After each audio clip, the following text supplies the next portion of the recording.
అదొక పెద్ద తోట. ఆ తోటలో ఒంటి స్తంభం మేడ. ఆ మేడలో అందాల చిన్నది. ఆ చిన్నదాని పేరు పద్మప్రియ. అంత ఎత్తు మేడలోనూ పద్మప్రియ ఒక్కతే ఉంటుంది. అక్కడ ఆమెకి సావాసానికి ఎవ్వరూ లేరు. పెంపుడు కుక్క మాత్రం ఒకటి ఉంటుంది. అది ఆమెకి ఏ అపాయము రాకుండా కాపాడుతూ ఉంటుంది.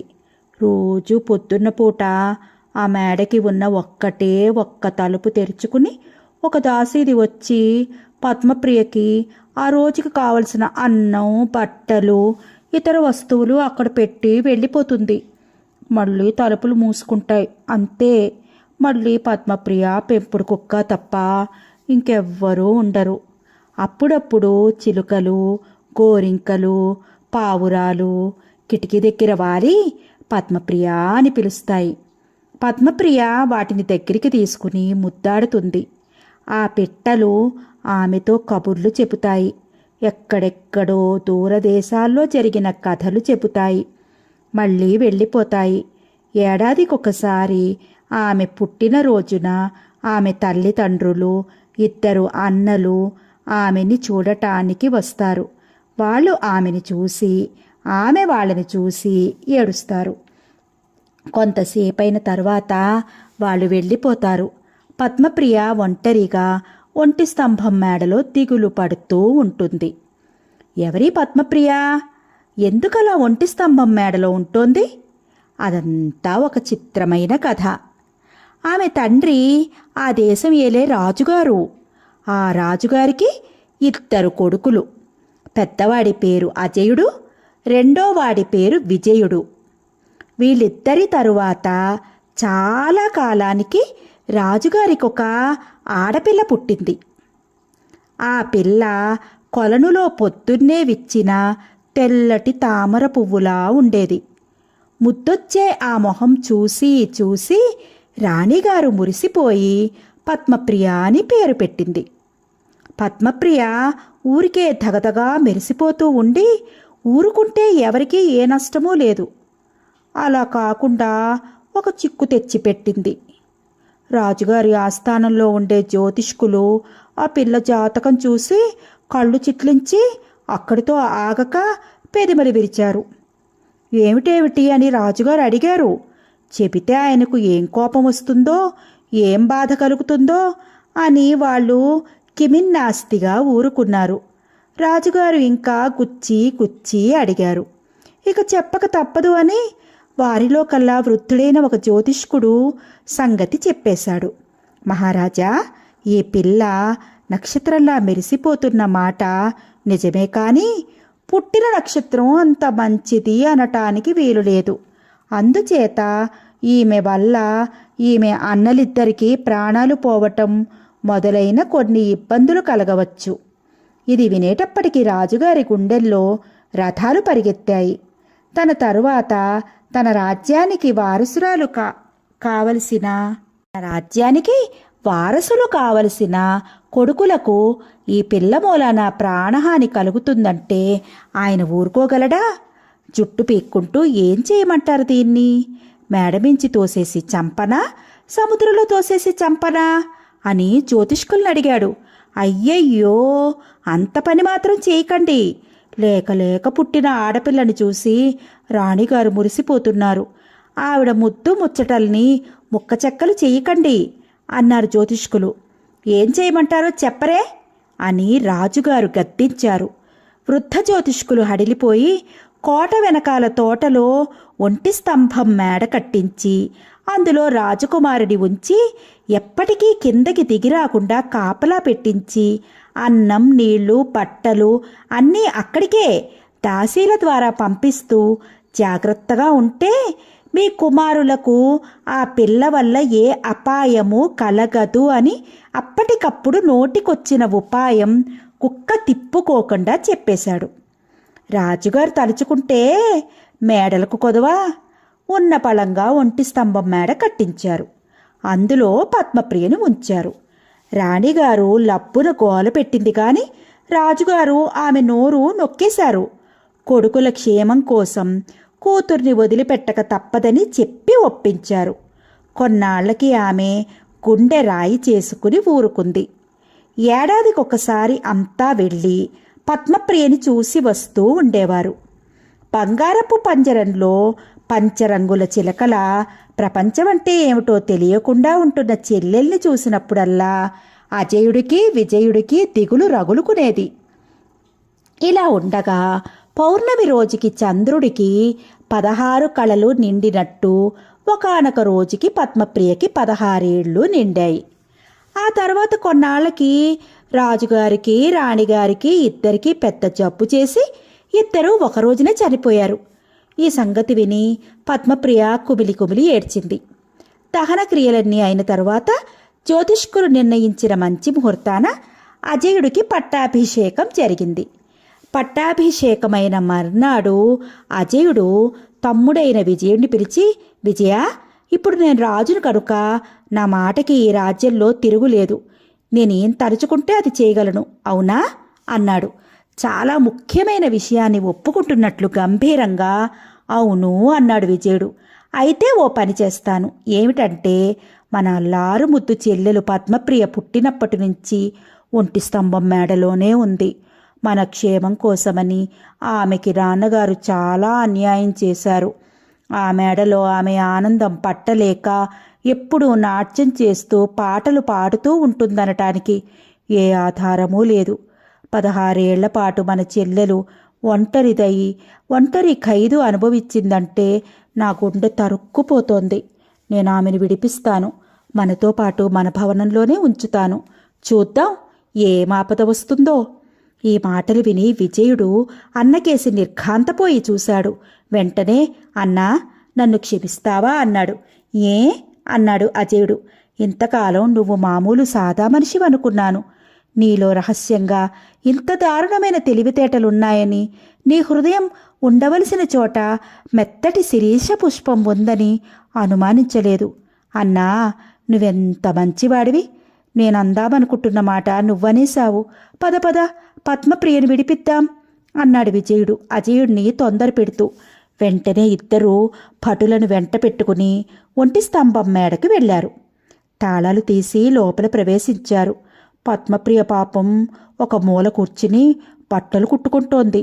అన్నలను చూడగానే లేచి గభాలున వారి కాళ్ల మీద పడింది. వెక్కి వెక్కి ఏడుస్తూ అజయుడితో, అన్నా, నువ్విప్పుడు మహారాజువైనావు. నీ మాటకు తిరుగులేదు. నన్ను ఈ చెర నుంచి తప్పించు అన్నది.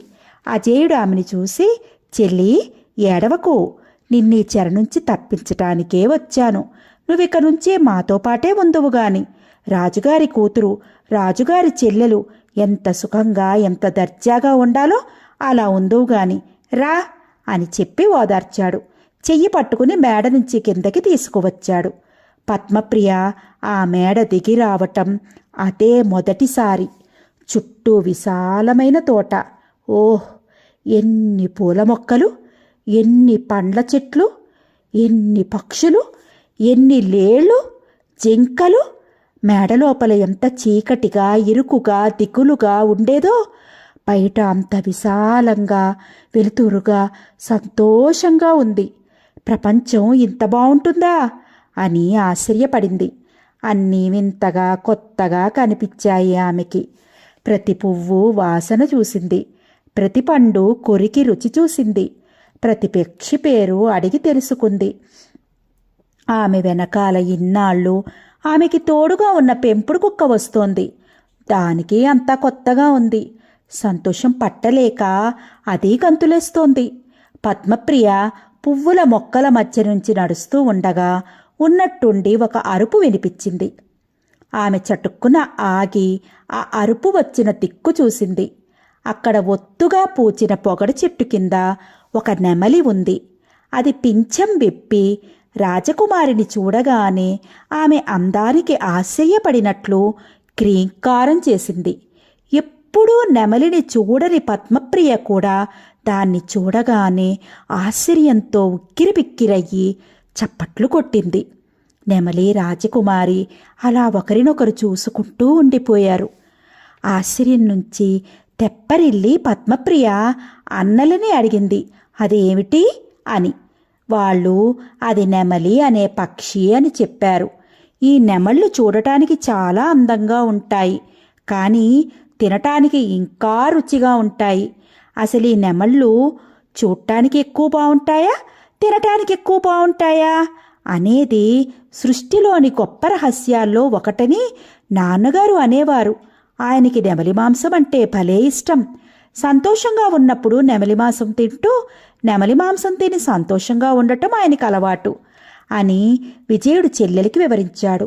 ఇంతసేపు ఇది వింటూ నెమలిని రెప్పార్పకుండా చూస్తున్న పద్మప్రియ ముఖం కోపంతో జేవురించింది. ఏమిటి, ఇంత అందమైన పక్షిని చంపి తింటారా అని అరిచింది. చంపకుండా తినటం కష్టం అన్నాడు విజయుడు. ఈ దారుణం నేను సహించను అన్నా. ఇహ నుంచి ఈ రాజ్యంలో నెమళ్లను చంపటానికి వీల్లేదని ఆజ్ఞాపించు. నేనసలు నెమళ్లరాజునే పెళ్లాడతాను, ఇంకెవరినీ పెళ్లాడను అంది పద్మప్రియ. గులాబీ రేకులు అంటించుకున్నట్లు కోపంతో ఎర్రబడిన ఆమె బుగ్గల్ని చూసి అజయ మహారాజు, చెల్లి, నెమళ్లరాజును పెళ్లాడతావా? ఎక్కడి నుంచి తీసుకురాను నెమళ్లరాజుని అన్నాడు. ఎక్కడి నుంచి తెస్తావో తీసుకురా, నేనేమైనా సరే నెమళ్ల రాజునే పెళ్లాడతాను అని శపథం చేసింది పద్మప్రియ. చెల్లెలి మాట కాదనలేక సరే అలాగే తీసుకువస్తా అన్నారు అన్నలిద్దరూ. చెల్లెల్ని రాజభవనంలోకి తీసుకువెళ్లారు. ఆమెనెప్పుడూ చూడని పురజనులంతా ఆమె అద్భుతమైన అందచందాలు చూసి ముగ్ధులయ్యారు. ఆ స్థానంలో ఉన్న ఇద్దరు కవుల్లో ఒకడు 16 ఏళ్లు మబ్బుచాటున ఉన్న చంద్రబింబం ఇవాళ బయటికి వచ్చింది అని నుంచున్న పళంగా పద్యమల్లేశాడు. అతడంటే పడని రెండో కవి 16 ఏళ్ల పాటు చంద్రబింబం మబ్బుచాటును ఎలా ఉంటుంది నీ మొహం అని కోపంగా ఇంకో పద్యం కష్టపడి రాశాడు. ఏమైతేనేం పద్మప్రియను చూసి ప్రజలంతా సంతోషించారు. చెల్లెలు కోరిక ఏమైనా సరే తీర్చి తీరాలని అజయ విజయులు నిశ్చయించారు.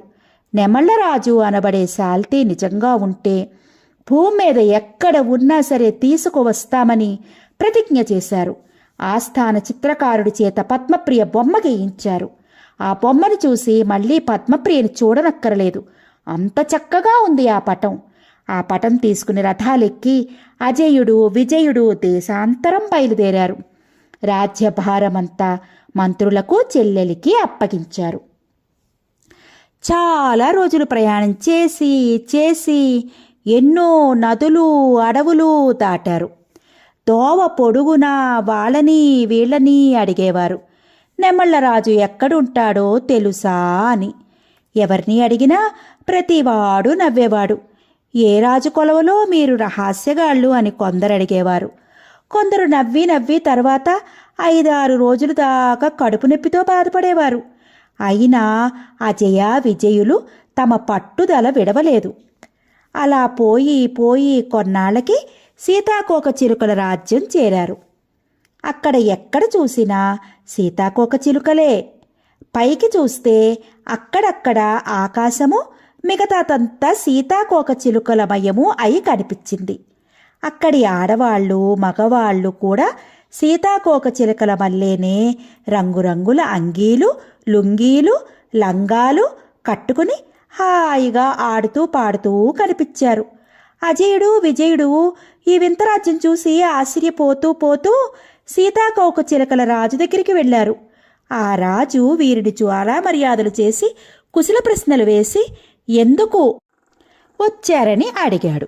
నెమళ్లరాజు కోసం బయలుదేరాం అని సందేహిస్తూ చెప్పాడు అజయుడు. ఓహో అన్నాడు సీతాకోక చిలుకల రాజు. నవ్వరేం అన్నాడు విజయుడు. ఎందుకు నవ్వటం అని అడిగాడు రాజు. మేమింతవరకు ఎవరిని అడిగినా పొట్ట చెక్కలయ్యేటట్లు నవ్వేవారు. మా మాటలు వేళకోళంగా కట్టేశారు అన్నాడు అజయుడు. వెర్రివాళ్ళు అన్నాడా రాజు. అయితే నిజంగా నెమళ్లరాజు ఉన్నాడా అని అజయ విజయులిద్దరూ ఒకేసారి అడిగారు. ఓ ఉన్నాడు, నెమళ్ల రాజ్యంలో ఉన్నాడు. నెమళ్ల రాజ్యం అనేది ఒకటి ఉందా అన్నారు అన్నదమ్ములు. మీరు వెర్రివాళ్లే, సీతాకోక చిలుకల రాజ్యమే ఉండగా నెమళ్ళ రాజ్యం ఎందుకుండదు? అయితే ఇక్కడికి చాలా దూరం అని సీతాకోకచిలుకల రాజు నెమళ్ళ రాజ్యానికి ఎలా వెళ్లాలో వివరంగా చెప్పాడు. ఆ రాజు దగ్గర సెలవు తీసుకుని మళ్ళీ బయలుదేరారు. దారి బాగా గుర్తుపెట్టుకుని ప్రయాణం చేయటం చేత తేలిగ్గా తొందరగా నెమళ్ళ రాజ్యం చేరుకున్నారు. ఆ రాజ్యంలో ఎక్కడ చూసినా నెమళ్ళే. చెట్ల మీద, గట్ల మీద, పొలాల్లో అన్నీ నెమళ్ళే. వాటి అరుపులతో చెవులు చిల్లులు పడిపోయాయి. సోదరులిద్దరూ రాజధానిలో ప్రవేశించారు. అక్కడ ఆడవాళ్లు, మగవాళ్ళు అంతా నెమళ్ల మాదిరిగా దుస్తులు వేసుకున్నారు. వాళ్ళను చూసి వింతపడుతూ నడుస్తూ ఉండగా తప్పుకోండి, తప్పుకోండి అని కేకలు వినిపించాయి. రాజమార్గంలోని జనమంతా అటూ ఇటూ తప్పుకుని బారులు తీర్చి నిలబడ్డారు. దూరాన ఒక రథం కనిపించింది. ఆ రథాన్ని 12 అందమైన నెమళ్ళు లాగుతున్నాయి. వాటి మెడలో కట్టిన వెండి మువ్వలు కిణకిణమంటూ వీణతీగల్లాగా మోగుతున్నాయి.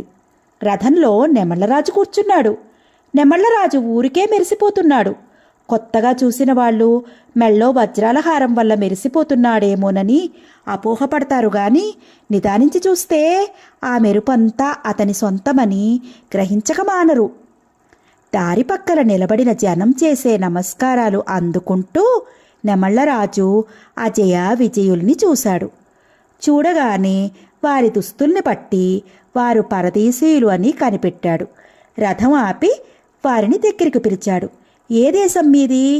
ఏం పని మీద ఇలా వచ్చారు అని అడిగాడు.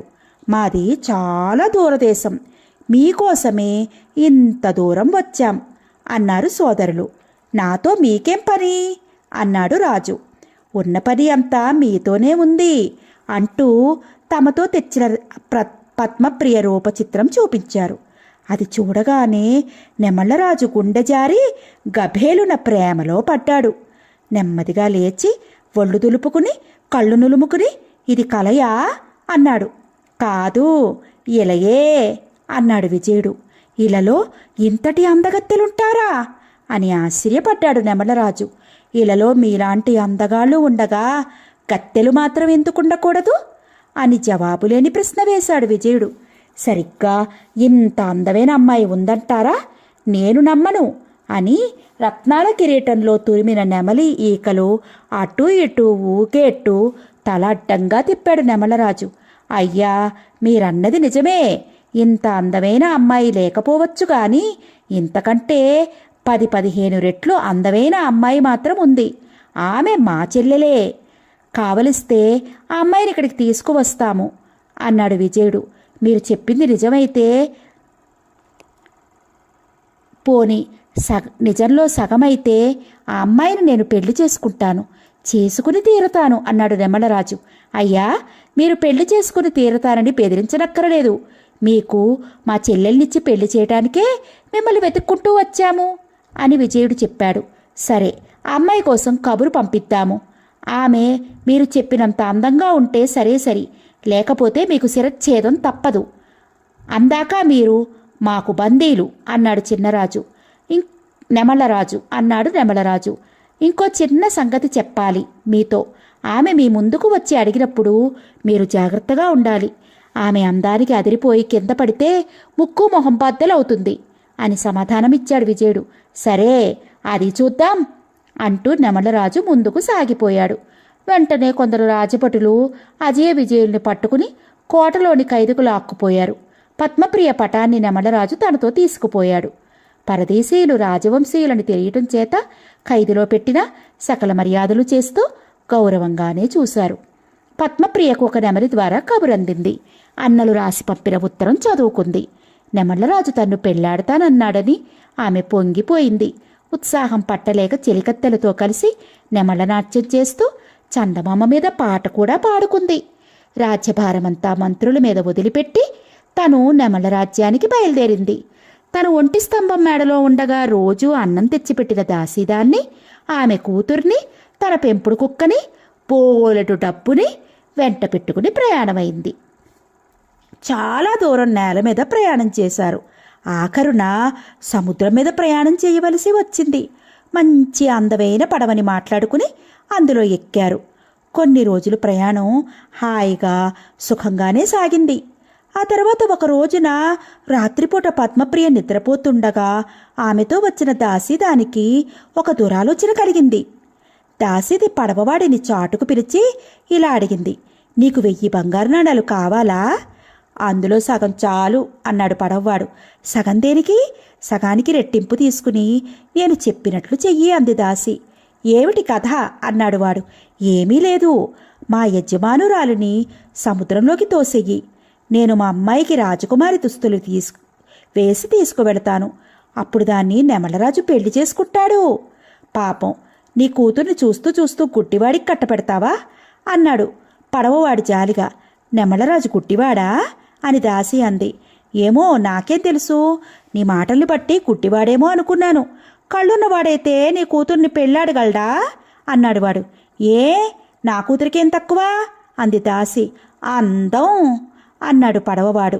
దాసి దానికి చాలా కోపం వచ్చింది గాని వాడితో పనుంది కనుక ఏమీ అనకుండా ఊరుకుంది. తరువాత తన మూటలో నుంచి కొన్ని కళ్ళు సీసాలు తీసింది.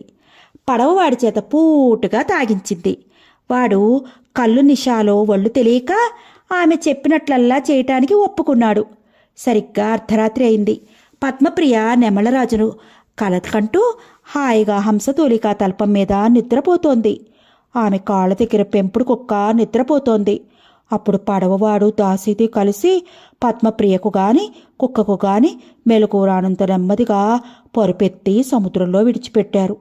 తన కూతురు ఎలాగో నెమలరాణి అవుతుంది కదా అని ఇహ నుంచి తన మోకాళ్ళ లోతున డబ్బులు నడవచ్చు, బంగారపు గుట్ట మీద పడుకోవచ్చు, రత్నాలతో పచ్చీసాట ముత్యాలతో చింతగింజలాట ఆడుకోవచ్చని తీయగా ఆలోచించుకుని దాసీది యజమానిరాలు డబ్బంతా పడవవాడికిచ్చేసింది. వాడు అదంతా జాగ్రత్తగా దాచుకున్నాడు. మర్నాడు తెల్లవారేసరికి పడవ నెమలరాజ్యపు తీరం చేరుకుంది. ఆ రోజుకు పద్మప్రియ వస్తుందని తెలిసిన నెమలరాజు అద్భుతమైన నెమళ్ల రథం సిద్ధం చేసి తీరానికి పంపించాడు. బోరెడు మంది భటులు దాసీలు పద్మప్రియకు స్వాగతం చెప్పటానికి బార్లు తీర్చి దూరం నుంచి వస్తున్న పడవను చూస్తూ నిలబడ్డారు. పడవ ఒడ్డుకి వచ్చింది. దాసీది కూతురుతో సహా దిగింది. ఇంకా ఎవరైనా వస్తున్నారేమోనని భటులంతా కొన్ని క్షణాలు ఎదురుచూశారు. ఎవరూ దిగకపోయేటప్పటికీ రాజభటుల నాయకుడు ముందుకు వచ్చి, రాజకుమారి పద్మప్రియాదేవి గారు తరువాత వస్తామన్నారా అని అడిగాడు. ఇదే, కళ్ళు కనపట్టం లేదా అని దాసీది తన కూతుర్ని చూపించింది. హహహహ అని రాజభటుల నాయకుడు నవ్వాడు. మీరు చాలా హాస్యంగా మాట్లాడతారండి. బావుంది గాని ఆవిడ పడవలో ఉన్నట్టున్నారు. రథం సిద్ధంగా ఉంది, రమ్మనండి అన్నాడు. హాస్యమేమిటి నీ బొందా? ఎదురుగా రాజకుమారి కనిపిస్తుంటే పడవలో ఉందంటావేమిటి అని దాసీది గద్దించింది. రాజకుమారి వేషంలో ఉన్న దాసీ కూతుర్ని చూసి భటులు పురజనులు తెల్లబోయారు. మూర్చపోవలసినంత అందంగా లేదు అన్నాడొకడు. బహుశా కళ్ళు మూసుకు చూస్తే ఇంకాస్త అందంగా ఉంటుందేమో అన్నాడు ఇంకొకడు. దాసీది ఆమె కూతురు రథమెక్కి రాజధానిలోకి బయలుదేరారు. దారి పొడుగునా పద్మప్రియకు స్వాగతం ఇవ్వటానికి చెట్ల మీద కూర్చున్న నెమళ్ళు పద్మప్రియాదేవికి జై అని క్రేంకరిద్దామని నోళ్ళు తెరిచి దాసీ కూతుర్ని చూడగానే నోట మాట రాక అలాగే ఉండిపోయాయి.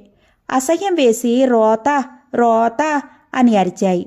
వాటి అరుపులతో దాసిదానికి కోపం ముంచుకొచ్చింది. ఈ నెమడనన్నిటినీ చంపేయండి, మీ రాణిగారిని అవమానం చేస్తుంటే ఊరుకుంటారా అని భటులను ఆజ్ఞాపించింది. కానీ ఎవరూ ఆమె మాటలు లెక్క చేయలేదు. పద్మప్రియ వస్తోందని విని నెమలరాజు ఆమెకు ఎదురేగి తీసుకురావాలని బయలుదేరాడు. పద్మప్రియ పటాన్ని తన రథంలోనే ఉంచుకున్నాడు. చూసేదాకా కుతూహలం ఆపుకోలేక, ఈ పటంలో కంటే అందంగా ఉందా ఆమె అని ఒక భటుడిని అడిగాడు. ఆ భటుడు ఇందులో సగం కూడా లేదు అని జంకు గొంకు లేకుండా జవాబిచ్చాడు. పోనీలే, ఇందులో సగం అందంగా ఉన్నా అందంగా ఉన్నట్లే లెక్క అని సంతోషించాడు నెమలరాజు. కొంత దూరం ముందుకు పోగానే నెమలరాజుకు రోత రోత అని అరుపులు వినిపించాయి. పద్మప్రియతో పాటు ఎవరన్నా దాసీదో మరుగుజ్జు మనిషో వచ్చారేమో, నెమళ్ళు అసహించుకుని రోత రోత అంటున్నాయేమో అనుకున్నాడు నెమలరాజు. ఇంతలో పెళ్లి కూతురు వస్తున్న రథం ఎదురుపడింది. ఈవిడే పద్మప్రియాదేవి అని రాజభటుల నాయకుడు రాజుగారికి చూపించాడు. నాతో వేళాకోళమాడుతున్నావా అని నెమళ్ళరాజు కోపంగా అన్నాడు. వేళాకోళం కాదు మహాప్రభు, నిజమే అని రాజభటులు చలేస్తున్నట్లు వణికిపోతూ వినయంగా విన్నవించారు. అవును మహాప్రభు, ఈమెయే తాము వలపించుకుని కోరి వివాహం చేసుకోబోతున్న రాజకుమారి పద్మప్రియాదేవి అని దాసీది చెప్పింది. ఛస్ నోర్మై, నేను వలచినది ఈ పద్మప్రియను కాదు, ఇంకో పద్మప్రియను, ఈ పటంలో ఉన్న పద్మప్రియను. నువ్వు చెప్పే పద్మప్రియ ఛద్మప్రియలా ఉంది గాని నా పద్మప్రియగా లేదు. దారుణం, దారుణం, ఘోర కలి, అన్యాయం, అక్రమం, అసంభవం. సహించను. ఈ కోతిని నేనా పెళ్లి చేసుకునేది? కోతుల రాజ్యానికి రవాణా చేసి కోతుల రాజుకిచ్చి పెళ్లి చేయిస్తాను. ఏరి ఆ ద్రోహులు ఎక్కడున్నారు? నన్ను మోసం చేసి అవమానం పాలు చేసిన ఆ వంచక సోదరులను ఇలా లాక్కురండి అని చుట్టంతా పీక్కుంటూ నెమళ్లరాజు సింహాల రాజు మళ్ళీ గర్జించాడు. వెంటనే రాజభటులు పరిగెత్తుకుపోయి అజయ విజయులను లాక్కొచ్చారు. నీచులారా, ఇదేనా మీ చెల్లెలు పద్మప్రియ అని నెమళ్లరాజు వారిని అడిగాడు. ఇదా? కాదు, ఇది మా దాసిదారి కూతురు అన్నాడు అజయుడు. కాదు నెమళ్లరాజా, ఇది నా కూతురు కాదు, రాజకుమారే అని దాసిది ధైర్యంగా బుకాయించింది. నెమళ్లరాజు అజయ విజయుల్ని చూసి కోపంతో మండిపడుతూ, ఛీ తుచ్చులారా, మోసం చేసింది చాలక ఇంకా అబద్ధాలాడుతున్నారా? మీ మోసానికి తగిన శిక్ష విధిస్తాను. నేటికి 10వ రోజున సూర్యాస్తమయ సమయానికి మీ 2 తలలు తెగి మీ రక్త కాంతులతో ఆకాశం ఎరుపెక్కుతుంది. మీ ఒళ్ళు చల్లబడటంతో నా కోపం కూడా చల్లారుతుంది అని నెమళ్లరాజు వారు చెప్పుకునేది వినకుండా చరచరా తన భవనానికి వెళ్ళిపోయాడు. తాము మోసమేమీ చెయ్యలేదని, ఏదో పొరపాటు జరిగిందని అజయుడు విజయుడు ఎంత మొత్తుకుంటున్నా వినిపించుకోకుండా రాజభటులు రాజాజ్ఞ ప్రకారం రాజసోదరులు ఇరువురిని రాజనగరులోని చీకటి కోణంలోకి లాక్కుపోయి బంధించాడు. దాసిదాన్ని ఆమె కుమార్తెని ఇంకొక చెరలో పడేశాడు. చీకటి కోణంలో అన్నదమ్ములిద్దరూ తమ దుస్థితికి ఎంతో దుఃఖించారు.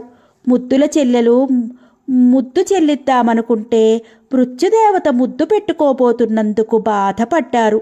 తమ చెల్లెలే తమ ప్రాణహానికి కారణమవుతుందని జ్యోతిష్కులు చెప్పిన మాట నిజమవుతున్నదని చెల్లెల్ని చెరలోంచి విడిపించి చేతులారా చావు తెచ్చిపెట్టుకున్నామని విచారించారు. మళ్ళీ అంతలోనే అయ్యో ముక్కుపచ్చలారిన చెల్లెలు ఏమయ్యిందో, ఈ దాసీది ఆమెని హత్య చేసిందేమో అని శోకించారు. తాము నిర్దోషులు కనుక తమ నిర్దోషిత్వం బయటపడి చివరకు కథ విషాదాంతం కాకుండా వివాహాంతమవుతుందేమో అని ఆ చీకటి కోణంలోనే ఆశాజ్యోతులు వెలిగించుకుని ధైర్యం వహించారు. ఇది ఇలా ఉండగా అక్కడ సముద్రంలో పడిన పద్మప్రియ ఏమయ్యింది? ఆమె నీటి అడుగున మీనకన్యలతో ఆడుకుంటోందా, లేక ఒడ్డుకు చేరి అన్నల కోసం వెతుకుతోందా? నెక్స్ట్ పార్ట్లో తెలుసుకుందాం. Please like, share, subscribe. Thank you.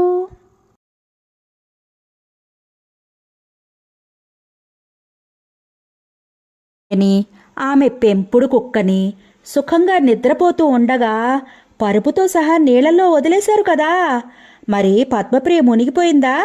లేదు, మామూలు పరుపు అయితే తడిసి ముద్దయిపోయి బుడుంగను మునిగేది. కానీ అది మామూలు పరుపు కాదు, హంస తూలికలతో చేసిన పలుపు. ఈ తూలికలు చాలా తేలికవి కనుక మునగలేదు. అలాగే హంసలాగా తేలుతూ ఆ హంసతూలికా తల్పం గాలి ఎటు వీస్తే అటు కొట్టుకుపోయింది. కొంతసేపటికి పరుపులో నుంచి నీళ్లూరి దుప్పట్లు తడిశాయి. అప్పటికి పద్మప్రియకి మెలకు వచ్చింది. చుట్టూ చూసింది.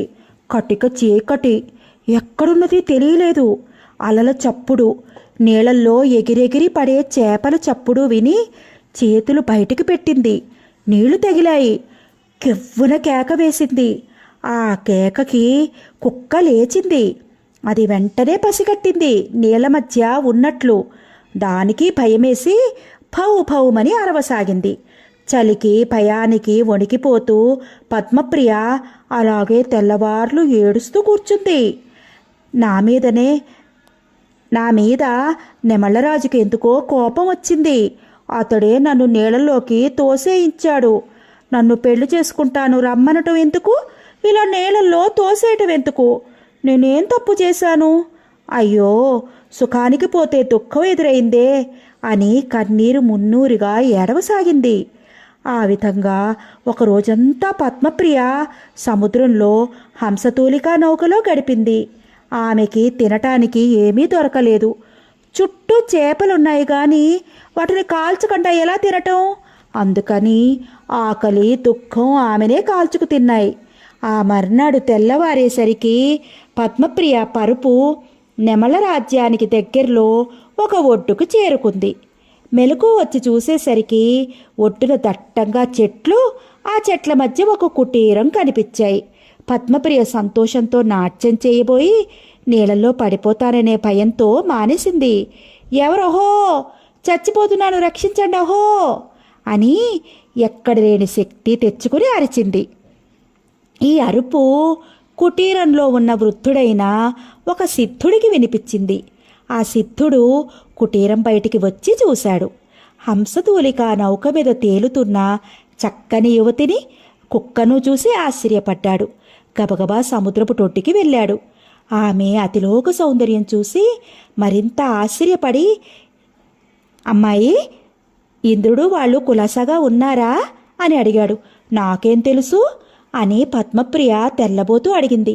అప్సరసవి, నీకు తెలియదా అన్నాడు సిద్ధుడు. నేను అప్సరసని కాను, ఒకానొక రాజకుమార్తెని. నా పేరు పద్మప్రియ. ఆపదలో ఉన్నాను, రక్షించండి స్వామి అంది ఆ పద్మప్రియ అని తన విషాద గాథ అంతా చెప్పింది. సిద్ధుడు చాలా జాలిపడ్డాడు. మరేమీ పర్వాలేదమ్మా, చివరికి దేవుడి దయ వల్ల అంతా సుఖాంతం అవుతుంది. ఏమీ బెంగపడకు, అందాక నా కుటీరంలో ఉందువు గాని రా అని ఆమెను తనతో తీసుకువెళ్ళాడు. సిద్ధుడు చలిమంట వేశాడు. 2 రోజుల నుంచి చలితో బిగుసుకుపోయి ఉన్న పద్మప్రియ చలి కాచుకుని తడిబట్టలు ఆరబెట్టుకుంది. ఇక ఆకలి తీరాలి. సిద్ధుడు ఇలా అన్నాడు. అమ్మా, మీరేమో రాజభోగాలకి అలవాటు పడినవారు. నేను కందమూలాలు తిని కాలం గడుపుకునేవాడిని. మీకు పెట్టదగినంత మంచి ఆహారం నా దగ్గర లేదు, ఏం చేద్దాం అని సిద్ధుడు కాస్త ఆగి, నెమళ్ళరాజు రాజధాని ఇక్కడికి దగ్గరలోనే ఉంది. నువ్వు ఒప్పుకుంటే ఆయనకు నీ సమాచారం చెబుతాను. నిన్ను చూశాడంటే ఆయన వెంటనే ఎగిరి గంతేసి పెళ్లి చేసుకుంటాడు అన్నాడు. వద్దు వద్దు, నెమళ్ళరాజు మంచివాడు కాదు. ఆయనే నన్ను నీళ్ళలోకి తోయించాడు. నేనింకా బతికే ఉన్నానని తెలిస్తే చంపేస్తాడు. ఆయనకి నా సంగతి చెప్పొద్దు. నా పెంపుడు కుక్క చాలా తెలివైనది. దానికి ఒక చిన్న బుట్ట ఇచ్చి పంపిస్తాను. పట్టణంలోకి వెళ్ళి తినటానికి ఏమన్నా తీసుకువస్తుంది అంది పద్మప్రియ. సరేనని సిద్ధుడు ఒక బుట్ట ఇచ్చాడు. దాన్ని ఆమె కుక్క మెడకు కట్టేసి, పోయి పట్టణంలో గొప్పవాళ్ళు తినే ఆహారం తీసుకురా అని చెప్పింది. కుక్క పరుగు పరుగున పట్టణంలోకి పోయింది. సరాసరి రాజుగారి భోజనశాలలోకి వెళ్ళింది. అక్కడ వంటవాడు లేడు. కానీ రాజుగారి కోసం అట్టే పెట్టిన బంగారు కంచంలో పంచభక్ష పరమాన్నాలు ఉన్నాయి. కుక్క ఆ కంచాన్ని బుట్టలో వేసుకుని ఎవరూ చూడకుండా పరిగెత్తుకుని సిద్ధుని కుటీరానికి వచ్చేసింది. రాజుగారు భోజనానికి వచ్చి కూర్చున్నారు. తీరా చూస్తే బంగారం కంచం మాయమైపోయింది. రాజుగారు కోపంతోనూ వంటవాడు భయంతోనూ కొయ్యబారిపోయారు. సరే, ఎవరు దొంగలించారో కనుక్కుంటాను. సాయంత్రానికైనా జాగ్రత్తగా భోజనం అమర్చు అని ఆజ్ఞాపించి రాజుగారు మంచినీళ్లు మాత్రం తాగి లేచారు. సాయంత్రం కాగానే పద్మప్రియ మళ్ళీ కుక్కను పంపించింది. కుక్క మళ్ళీ రాజుగారి భోజనశాలకు వెళ్ళి ఇంకో బంగారం కంచం నిండా పంచభక్ష పరమాణాలు ఎత్తుకువచ్చింది. పొద్దున తినలేదు కదా, అందుకని రాజుగారు పెందరాలే భోజనానికి వచ్చాడు. వస్తే ఏముంది, మళ్ళీ భోజన పదార్థాలు మాయమయ్యాయి. ఆకలితో మండిపోతున్న రాజుగారు కోపంతో ఇంకా మండిపడ్డాడు. మళ్ళీ మంచినీళ్ళు తాగి లేచాడు. ఇలాగే ఆ మర్నాడు కూడా జరిగింది. రాజుగారికి 3 రోజుల నుంచి తిండి లేదు. అసలే పద్మప్రియను బొమ్మలో చూసి బెంగెట్టుకుని కృషించిపోతున్న నెమళ్ళరాజు తిండి లేక మరీ చిక్కిపోయాడు. ఇలా కాదని రాజుగారి ముఖ్యమంత్రి తను స్వయంగా దొంగను పట్టుకోవాలని ఆలోచించాడు. భోజనశాలలో ఒక మూల చీకటిలో దాక్కున్నాడు.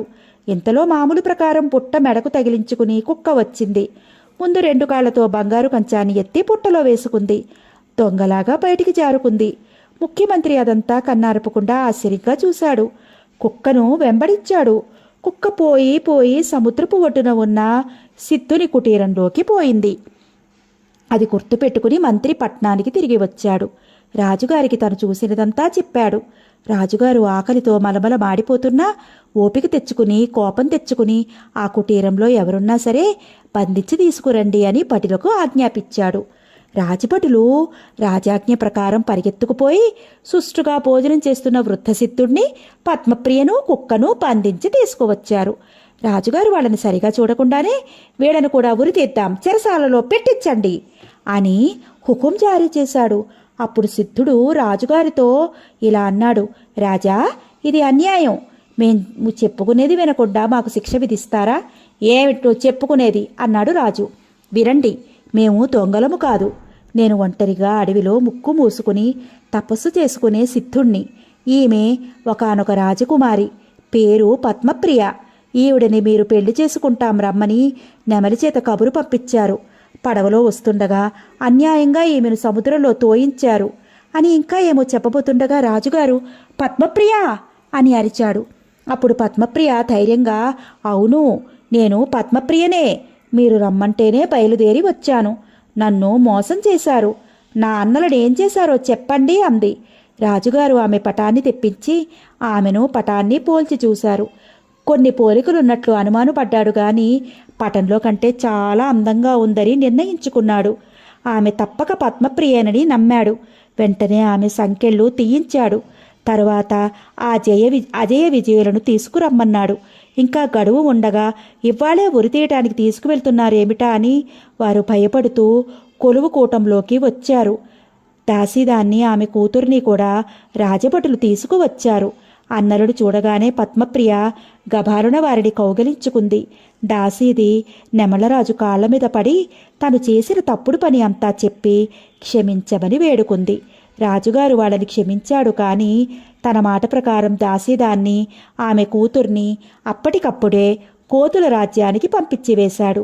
అజయ విజయులతో నెమళ్ళరాజు జరిగిన పొరపాటును తెలుసుకోకుండా మిమ్మల్ని బాధ పెట్టాను, క్షమించండి అన్నాడు. దానికేముంది, ఇప్పుడు మిమ్మల్ని మేము బాధ పెడతాము. నుంచున పడంగా మా చెల్లెల్ని పెళ్ళాడండి అన్నాడు విజయుడు. అలాగే పెళ్ళాడతాను గాని నన్ను బాధ పెట్టినందుకు గాను మళ్ళీ మిమ్మల్ని బాధ పెట్టదలుచుకున్నాను. నా చెల్లెలు ఒక ఆమె ఉంది, పద్మప్రియ. అంత అందగత్తె కాకపోయినా మొత్తం మీద చక్కనిదే. ఆమెను అజయ్ మహారాజుకిచ్చి పెళ్లి చేస్తాను అన్నాడు నెమళ్ళరాజు. భేష్ అన్నాడు విజయుడు. నెమళ్ళరాజుకి, పద్మప్రియకి, అజయుడికి, నెమళ్ళరాజు చెల్లెలికి ఒకే ముహూర్తాన పెళ్ళిళ్ళు జరిగాయి. ఆనాడు నెమళ్ళరాజ్యమంతా పెళ్ళిళ్ళులా మెరిసిపోయింది. పద్మప్రియ వద్ద, నెమళ్ళరాజు వద్ద సెలవు తీసుకుని అజయుడు భార్యతోనూ విజయుడితోనూ కలిసి తన రాజ్యానికి బయలుదేరాడు. తోవలో తమకు తోవ చెప్పి సహాయం చేసిన సీతాకోకచిలుకల రాజును మళ్లీ కలుసుకున్నాడు. అతడు జరిగిన కథంతా విని కష్టాలకు విచారించి సుఖాలకు ఆనందించాడు. హఠాత్తుగా అతడు, నేను కూడా మిమ్మల్ని బాధ పెట్టదలుచుకున్నాను అన్నాడు. అజయ విజయులు తెల్లబోయారు. మరేమీ లేదు, మా చెల్లెలు చక్కని చుక్క, ఆమెను విజయుడికిచ్చి పెళ్లి చేస్తాను అన్నాడు సీతాకోకచిలుకరాజు. విజయుడు సిగ్గుపడ్డాడు. నాకిప్పుడు పెళ్లి వద్దండి, కొన్నాళ్ల పాటు హాయిగా ఉందామనుకుంటున్నాను అన్నాడు. కానీ అన్నగారు సీతాకోకచిలుకల రాజు బలవంతం చేయగా బాధగా ఒప్పుకున్నాడు. ఛామ్మని పెళ్ళైపోయింది. ఆ తరువాత అజయ విజయులు భార్యలతో సహా తమ రాజ్యం చేరుకున్నారు. నెమళ్ళ రాజ్యంలో పద్మప్రియ, నెమళ్ళరాజు మళ్ళీనే తాము కూడా కలకాలం హాయిగా జీవితం గడిపారు. అయిపోయింది కథ. కంచికి మనం ఇంటికి. ప్లీజ్ లైక్ చేసి, షేర్ చేసి, సబ్స్క్రైబ్ చేయరు. ఇలాంటి తియ్యటి కథలు ఇంకా మీ ముందుకి తీసుకొస్తాను. Thank you so much friends. Bye bye.